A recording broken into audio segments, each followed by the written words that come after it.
कैसे हो आप लोग। होप है आप लोग अच्छे से पढ़ाई कर रहे होंगे। तो आज हम फिजिक्स का नया टॉपिक परमिटिविटी और रिलेटिव परमिटिविटी समझने की कोशिश करेंगे। ये बहुत एक छोटा सा टॉपिक है और बहुत इजी टॉपिक है, हलवा टॉपिक है। इसको समझेंगे और इसका कंसेप्ट क्लियर होना बहुत जरूरी है, क्योंकि इसके ऊपर कंपटीशन बोर्ड में, कंपटीशन में, जेईई नीट में एमसीक्यूज बहुत सारे आते हैं और न्यूमेरिकल्स में भी इसका यूज होता है। तो कॉन्सेप्चुअली ये भी एक बहुत इंपॉर्टेंट टॉपिक है। है तो छोटा सा लेकिन बहुत इंपॉर्टेंट है। तो देखो, परमिटिविटी का क्या मतलब है, जैसे कि नाम से ही पता चल रहा है। परमिटिविटी मतलब किसी भी चीज की परमिशन देना। तो कोई भी मीडियम है, वो किन्हीं भी दो चार्जेस के बीच में फोर्स को, किन्हीं भी दो चार्जेस के बीच में जो इंटरेक्शन है उसको कितनी परमिशन दे रहा है, कितना परमिट कर रहा है, ये डिसाइड करता है परमिटिविटी ऑफ मीडियम। तो परमिटिविटी ऑफ मीडियम, अगर मैं मीडियम की बात करूं तो जो रेयरेस्ट मीडियम है वैक्यूम को माना गया है, फ्री स्पेस और एयर को माना गया है जी, जिसके लिए कांस्टेंट के की वैल्यू 1 मानी जाती है। तो के की वैल्यू 1 सीजीएस में मानी जाती है, एमकेएस में के की वैल्यू 9 × 10⁹ न्यूटन मीटर स्क्वायर पर कूलम स्क्वायर रहती है। तो जो के की वैल्यू है, के की वैल्यू रहती है 1/4πε0। तो 1 कांस्टेंट है, 4 कांस्टेंट है, पाई भी कांस्टेंट है, लेकिन जो एप्सिलॉन है, एप्सिलॉन जो है उसको बोलते हैं परमिटिविटी ऑफ मीडियम। और हम लोग फ्री स्पेस के लिए एप्सिलॉन नॉट लगाते हैं, जिसकी की वैल्यू कांस्टेंट है 8.85 × 10⁻12 कूलम स्क्वायर पर न्यूटन मीटर स्क्वायर। तो इसकी वैल्यू एयर के लिए मिनिमम मानी गई है। क्या मानी गई है? और उस मिनिमम वैल्यू को नाम दिया है एप्सिलॉन नॉट। क्या दिया है? Epsilon not. और वैसे परमिटिविटी ऑफ मीडियम को हम लिखते हैं एप्सिलॉन। क्या लिखेंगे? एप्सिलॉन। अब मान लो कि मेरे पास, अब इसको हम लोग थोड़ा समझने की कोशिश करेंगे। मान लो कि मेरे पास दो चार्जेस हैं। क्या है? मेरे पास दो चार्जेस हैं, Q1 और Q2। तो ये दो चार्जेस हैं मेरे पास, प्लस Q1 और एक ये प्लस Q2। ये दो चार्जेस हैं। तो इन दोनों चार्जेस का जो लाइन ऑफ एक्शन है, यानी कि जिस लाइन के अक्रॉस फोर्स लगेगा वो ये है, तो वो स्ट्रेट लाइन ही रहेगी। कूलम्स लॉ हमेशा स्ट्रेट लाइन में ही एक्ट करता है। तो अब मान लो इस पर जो फोर्स इस साइड को लगेगा F है, इस पर भी सेम फोर्स इस साइड को लगेगा F। ओके, इन दोनों के बीच में जो डिस्टेंस है वो है मान लो R। ओके, अब ये दोनों चार्जेस किसी एक मीडियम में रखे गए। मान लो मीडियम के स्पेशल केसेस हो सकते हैं, जैसे एयर, वाटर, कुछ भी। तो इसके लिए फोर्स, कूलम फोर्स का फॉर्मूला क्या रहेगा? F इज इक्वल्स टू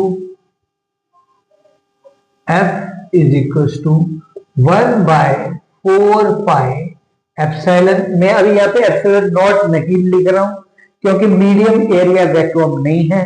कोई मीडियम है तो उसके लिए मैंने एप्सिलॉन लिख दिया, यानी permittivity of medium into Q1 Q2 upon R²।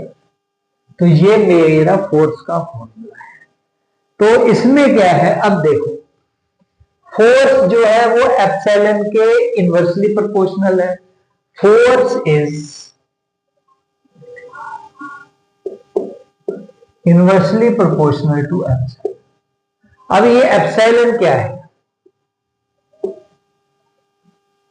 अब हम जरा इसको थोड़ा डिटेल में समझने की कोशिश करेंगे। तो पहले देखो, अगर एप्सिलॉन की वैल्यू ज्यादा रहेगी तो फोर्स की वैल्यू क्या रहेगी, कम। अगर एप्सिलॉन की वैल्यू कम रहेगी तो फोर्स की वैल्यू क्या रहेगी, ज्यादा, क्योंकि ये दोनों एक दूसरे के इनवर्सली प्रोपोर्शनल है। ओके, तो अब ये एप्सिलॉन क्या है, देखो epsilon permittivity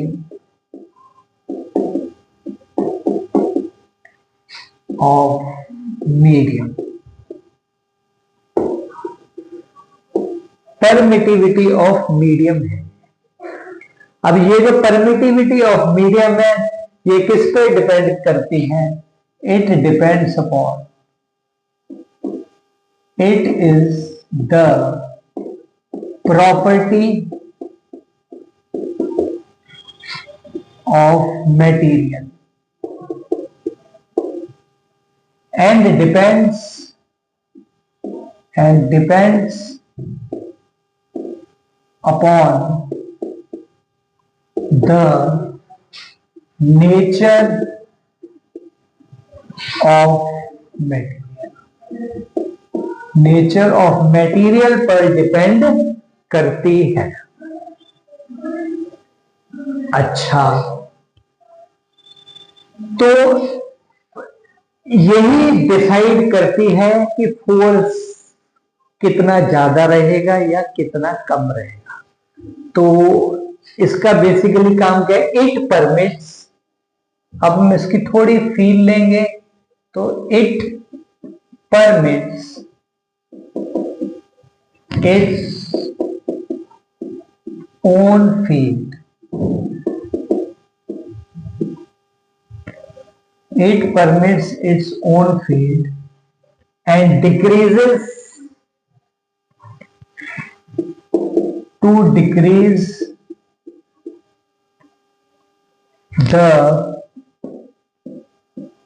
force of interaction between charges, charges के बीच में जो फोर्स है उसको क्या करती है, डिक्रीज करती है। अच्छा, इसको हम ऐसे समझेंगे, एक्चुअली जो भी मीडियम रहता है एयर के अलावा, अगर इंसुलेटिंग मीडियम है उसको हम डाइलेक्ट्रिक बोलते हैं। तो जब कोई भी दो चार्जेस किसी भी डाइलेक्ट्रिक मीडियम में इमर्ज होते हैं तो उसमें जो मीडियम है उसमें चार्जेस इंड्यूस हो जाते हैं, जिसकी की फील्ड अपोजिट रहती है जो मेन चार्जेस की जो फील्ड है उसके अपोजिशन में रहेगी। इसलिए मेन चार्जेस की फील्ड को वो क्या करती है, थोड़ा सा रिड्यूस कर देती है, क्योंकि फील्ड अपोजिट डायरेक्शन में है तो थोड़ा कैंसिल आउट हो जाएगी, तो वैल्यू उसकी थोड़ी कम आती है। तो इसलिए फील्ड की वैल्यू कम, तो इसका मतलब फोर्स कम, तो फोर्स भी रिड्यूस हो जाता है। तो अब जो इसकी जो मिनिमम वैल्यू है, देखो यहां पर फोर्स इनवर्सली प्रोपोर्शनल है, एफ मैक्सिमम के लिए मेरे को ई की वैल्यू मिनिमम चाहिए, तो एयर या वैक्यूम के लिए या फ्री स्पेस के लिए जहां कुछ नहीं है उसके लिए एप्सिलॉन की वैल्यू मिनिमम रहती है और उसको हम सिंबॉलिकली डिनोट करते हैं एप्सिलॉन नॉट से। तो एप्सिलॉन की जो मिनिमम वैल्यू है, यहां पे आप देख लें, एप्सिलॉन की जो मिनिमम वैल्यू है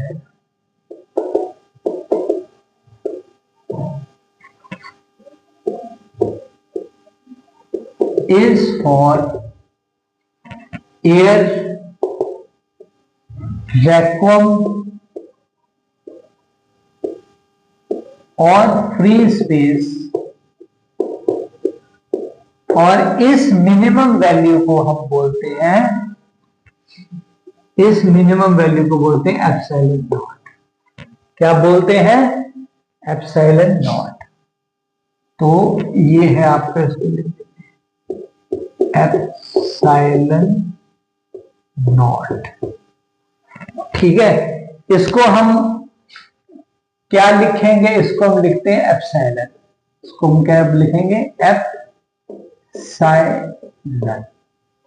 ठीक है, तो ऐसे आप इसको याद रख सकते हो। तो ये मिनिमम वैल्यू है एप्सिलॉन नॉट। तो एप्सिलॉन नॉट क्या है? आपकी मिनिमम वैल्यू।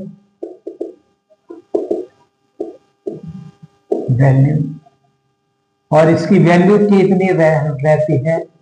इसकी वैल्यू रहती है 8.85 into 10 to the power minus 12 coulomb square पर न्यूटन मीटर स्क्वायर। तो ये इसकी मिनिमम वैल्यू रहेगी। क्या रहेगी? Minimum value. तो जब ये मिनिमम रहेगा, इसका मतलब फोर्स क्या रहेगा? मैक्सिमम। तो एयर में जो फोर्स है वो हमेशा मैक्सिमम रहता है। तो एफ नॉट ये रहेगा आपका मैक्सिमम। क्या रहेगा? मैक्सिमम। तो एफ नॉट मैक्सिमम रहेगा हमेशा। कब? जब हम ई की वैल्यू ई नॉट रखेंगे। ओके, तो यहां तक बात समझ आगे रहेगी कि फोर्स हमेशा एयर में मैक्सिमम रहेगा, बाकी किसी भी मीडियम में जो फोर्स है वो हमेशा एयर से कम ही रहेगा। तो इसका मतलब ये है, इसका मतलब हम ये लिख सकते हैं कि F, तो बच्चों इसका मतलब हम ये लिख सकते हैं कि EM हमेशा ग्रेटर देन रहेगा ई नॉट से, क्योंकि ये हमको फोर्स की मिनिमम वैल्यू मैक्सिमम वैल्यू दे रहा है और इसकी वैल्यू मिनिमम रहती है। तो मीडियम की परमिटिविटी हमेशा ई नॉट से ज्यादा रहेगी। तो फोर्स हमेशा एयर में मैक्सिमम रहेगा और मीडियम में कम रहेगा। तो हम ये बोल सकते हैं कि जो मीडियम है वो फोर्स ऑफ इंटरेक्शन को रोकने की कोशिश करता है। क्या? फोर्स ऑफ इंटरेक्शन को रोकने की कोशिश करेगा। अब इसका मतलब है, मान लो मैं ये दो चार्जेस लेता हूं Q1 Q2 और उन दो चार्जेस के बीच में ये मीडियम है। तो फोर्स मीडियम क्या कर रहा है? फोर्स को रोक रहा है। तो it acts as a villain. तो ये एक विलन के तरीके से काम करेगा। ओके, तो आप इसको ऐसे याद रख सकते हो। ये याद रखने का इजी तरीका है। अब देखो, जो ग्लास की परमिटिविटी रहती है EW, मान लो हमने लिख दिया, उसकी वैल्यू रहती है 7.12 इंटू 10⁻⁻10 कूलम स्क्वायर पर न्यूटन मीटर स्क्वायर। और परमिटिविटी ऑफ ग्लास रहती है ये। अब ये देखो, ये वैल्यू ई नॉट से ज्यादा है और ये वाली वैल्यू भी ई नॉट से ज्यादा है। तो फोर्स इसमें क्या रहेगा? मिनिमम। ऐसे बहुत सारे मटेरियल्स रहते हैं जिनकी की परमिटिविटी अलग अलग रहती है। तो it is variety of materials, बहुत मटेरियल्स, तो सबकी वैल्यू याद रखना पॉसिबल नहीं है। तो इसका सॉल्यूशन निकालने के लिए जो हमारे साइंटिस्टों ने क्या किया, एक नया टर्म इंट्रोड्यूस कर दिया, रिलेटिव परमिटिविटी। क्या?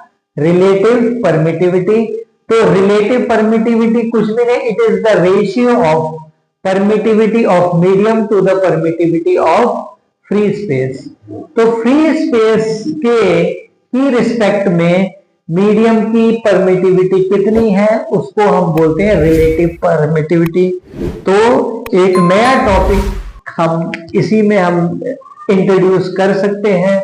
तो रिलेटिव परमिटिविटी, तो the ratio of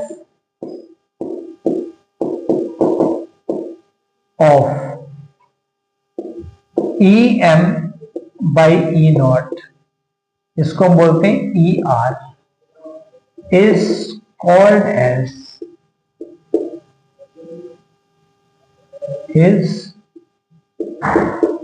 called as relative permittivity. Relative permittivity. तो रिलेटिव परमिटिविटी क्या बन गई? E R E M upon epsilon M upon epsilon naught. तो this is known as relative permittivity. तो इससे हम लोग ई एम किसी भी मीडियम की परमिटिविटी निकाल सकते हैं. तो ई एम की वैल्यू मेरे को इससे क्या मिल गई? E M is equal to E R into E not.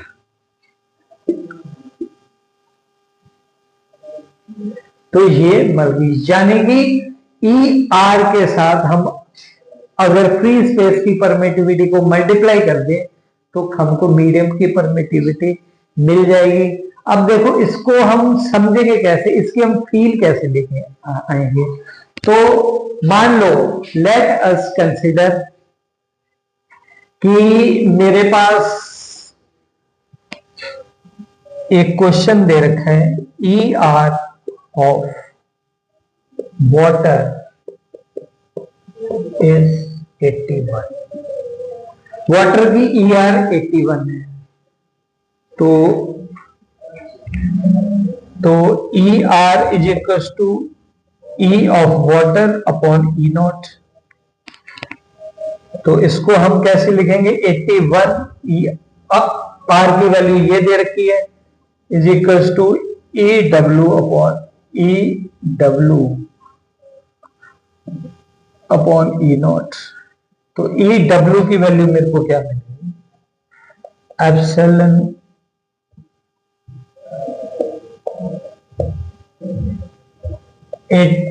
One times naught. तो ये मिल गई, यानी कि परमिटिविटी वाटर है वो ई नॉट के 81 टाइम्स है, यानी कि 81 टाइम्स ज्यादा है. तो फोर्स क्या रहेगी? 81 टाइम्स कम रहेगी. तो force in water is equal to F naught upon 81. Air में जो फोर्स है उसके 81 टाइम्स कम रहेगा. तो force is reduced by 81 times, क्योंकि ये दोनों एक दूसरे के इनवर्सली प्रोपोर्शनल है. ओके, तो ऐसे आप न्यूमेरिकल सॉल्व कर सकते हो इजीली. ओके, दूसरा एक और एग्जांपल ले लेते हैं हम. मान लो ई आर ऑफ ग्लास दे रखा है मेरे को 7. तो ई आर क्या है? E of glass upon E R of glass है 7. तो E R is equal to E G by E naught. तो ये 7 के बराबर का 7 is equal to E G by E naught. तो epsilon G is equal to 7 times epsilon naught. तो यानी कि जो परमिटिविटी ऑफ ग्लास है वो 7 टाइम्स है परमिटिविटी ऑफ फ्री स्पेस. तो फोर्स क्या कर जाएगा? 7 टाइम्स डिक्रीज. तो force in glass is 7 times decreased bye F not. Force in vacuum और फ्री स्पेस. अभी मान लो हमको कोई भी दो चार्जेस दे रखे हैं और वो दो चार्जेस, मान लीजिए दो चार्जेस हैं Q1 Q2 और डिस्टेंस d अपार्ट है और पहले ये वैक्यूम में रखे हैं, तब फोर्स ऑफ इंटरेक्शन इनके बीच में F है. अब इस सारे सिस्टम को मैंने मीडियम में इमर्स कर दिया. तो मीडियम में इमर्स करने के बाद जो इसका फोर्स मैंने क्या ऑब्जर्व किया, फोर्स जो है F/4 है, यानी 4 टाइम्स डिक्रीज कर गया है. तो मेरे को रिलेटिव परमिटिविटी की वैल्यू निकालनी है. तो फोर्स इन फ्री स्पेस, इन दोनों का फोर्स का रेशियो ले लूंगा F/4. इन दोनों का फोर्स का रेशियो ले लिया मैंने. ये क्या है? फोर्स इन मीडियम, ये है फोर्स इन वैक्यूम. तो इसकी वैल्यू क्या रहेगी 1/4 pi epsilon not Q1 Q2 by D square, और F0/4 की वैल्यू क्या रहेगी 1/4 पाई एप्सिलॉन m। अब मेरे को मीडियम में है तो मेरे को परमिटिविटी मीडियम की लेनी पड़ेगी, Q1 Q2 by D square. Q1 Q2 by D square से Q1 Q2 by D square cancel out, 1/4 पाई से 1/4 पाई कैंसिल आउट, बच गया 1/एप्सिलॉन नॉट m और 1/एप्सिलॉन नॉट। तो ये दोनों, ये एप्सिलॉन m ऊपर जाएगा, ये नीचे पाएगा, और ये वाला 4 भी ऊपर जाएगा, तो 4 is equal to epsilon m upon epsilon naught. तो ये epsilon m upon epsilon naught क्या है, हमारा ई आर है। तो ये यार, तो ई आर की वैल्यू कितनी मिल गई 4। तो ऐसे हम लोग रिलेटिव परमिटिविटी के सम न्यूमेरिकल्स कर सकते हैं और फोर्स को भी निकाल सकते हैं। अगर रिलेटिव परमिटिविटी दी है तो कितना फोर्स इंक्रीज डिक्रीज किया वो भी हम निकाल सकते हैं। तो फोर्स क्या है ये भी आपका रिलेटिव परमिटिविटी के, समझो ये भी इनवर्सली प्रोपोर्शनल है। अगर रिलेटिव परमिटिविटी की वैल्यू 4 दी है तो फोर्स टाइम डिक्रीज कर जाएगा। ओके, तो ऐसे आप कर सकते, ऐसे आप मन लगा के पढ़ते रहिए और हमारे चैनल सचदेवा क्लासेस को सब्सक्राइब कीजिए नए टॉपिक्स के लिए, जेईई नीट की प्रिपरेशन के लिए। और अब नेक्स्ट टॉपिक में मैं आपको थोड़ा रिलेटिव परमिटिविटी के थोड़े जेईई एडवांस, जेईई के क्वेश्चंस, थोड़े जेईई नीट के क्वेश्चंस थोड़े करवाऊंगा, ताकि आपको कंपटीशन लेवल के क्वेश्चंस न्यूमेरिकल सॉर्ट आउट करने में भी आपको थोड़ा कॉन्फिडेंस आ जाए। ऐसे ही आप पढ़ते रहिए। हमारे चैनल सचदेवा क्लासेस को सब्सक्राइब कीजिए, शेयर कीजिए दोस्तों के साथ, कमेंट कीजिए, लाइक कीजिए। Thank you very much.